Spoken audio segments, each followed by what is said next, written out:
Vamos receber agora aqui no Sem Rodeios o deputado Felipe Camozzato. Boa tarde. Boa tarde, um prazer estar mais uma vez aqui no Sem Rodeios, falando com toda a audiência.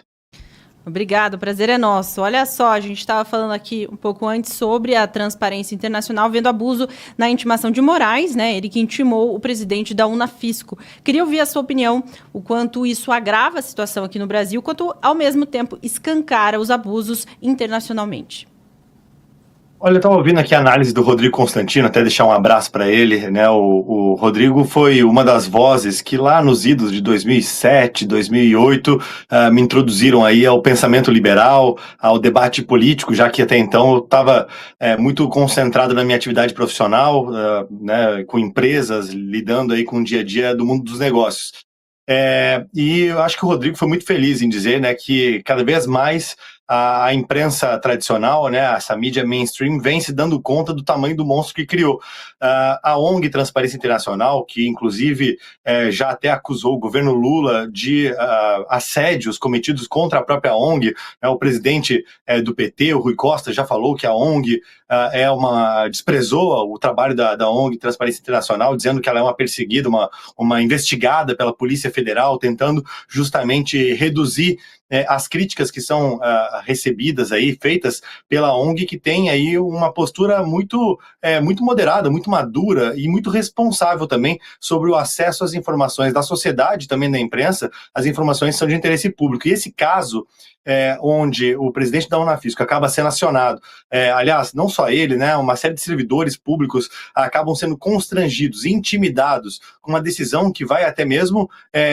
de restrições de liberdade. Ela é completamente destemperada, completamente desmedida e escancara cada vez mais o tamanho da instabilidade institucional pelo qual o Brasil passa nesse momento, o tanto que a Suprema Corte Brasileira tem caído no descrédito e tem sido uma plataforma política de promoção, de censura, ameaça, perseguição,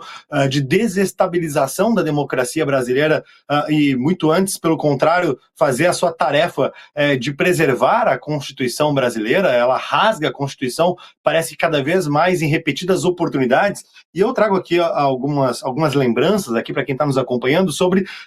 episódios anteriores, né? Nós tivemos lá em 30 de setembro de 22, ao longo da campanha, o Lula prometendo acabar com a farra dos sigilos. E de lá para cá nós tivemos repetidas ocasiões onde não só o governo federal, como também a Suprema Corte, e muitas vezes o governo federal ajudado pela Suprema Corte Brasileira, fez uso do sigilo, inclusive de informações de interesse público requisitadas pela Lei de Acesso à Informação,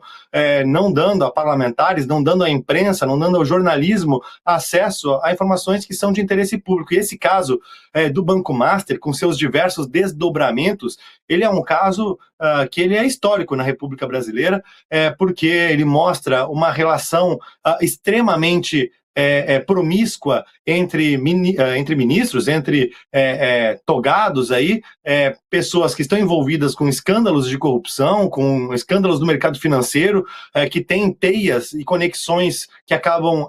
tomando boa parte aí das relações políticas no Congresso, inclusive com diversos partidos e lideranças políticas também envolvidas. Nós temos no dia 16, não, desculpe, nós temos há cerca de 2 meses atrás alguns pedidos feitos pela bancada do Partido Novo de acesso a informações, quebras de sigilos que não estão sendo respondidas, assim como outras bancadas têm feito. Eu mesmo entrei com uma ação popular contra o Lula e o governo federal algumas semanas atrás, por conta de sigilos colocados em voos da FAB, né, de jatinhos da FAB, que faziam carona aí de ministro para fazer, inclusive, sabe-se lá o quê, muitas reuniões espúrias, quem diria, né, ou quem dirá, né, na medida que a gente tem acesso a essas informações e que estão absolutamente blindadas do acesso público, tal qual agora também recentemente o Toffoli tentou blindar informações e investigações da Polícia Federal no processo que lhe envolve e que tem efeitos também para Alexandre de Moraes. Então, essa medida do Alexandre de Moraes em cima do presidente do Unafisco, que está basicamente defendendo seus associados, defendendo ele, que é um líder sindical, que tem por missão, inclusive, ser porta-voz daqueles servidores, né, que estão na sua categoria e defendê-los na sua missão de fazer o seu trabalho de maneira independente e idônea. Amazônia. Portanto, ele está exercendo aquele que é seu papel e está sendo intimidado, constrangido e perseguido por isso. Isso é uma coisa que tipicamente só se vê em ditaduras que são flagrantes. Aqui a gente tem ainda uma ditadura, botar entre aspas assim, né, uma democracia de exceção, ou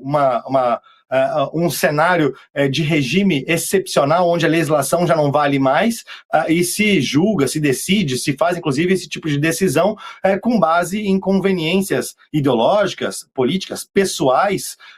das mais diversas. E isso é realmente um grande escândalo que nós precisamos cada vez falar mais para que possamos tocar naquele espectro da população que não está acompanhando com muita atenção o debate público, que não se interessa muitas vezes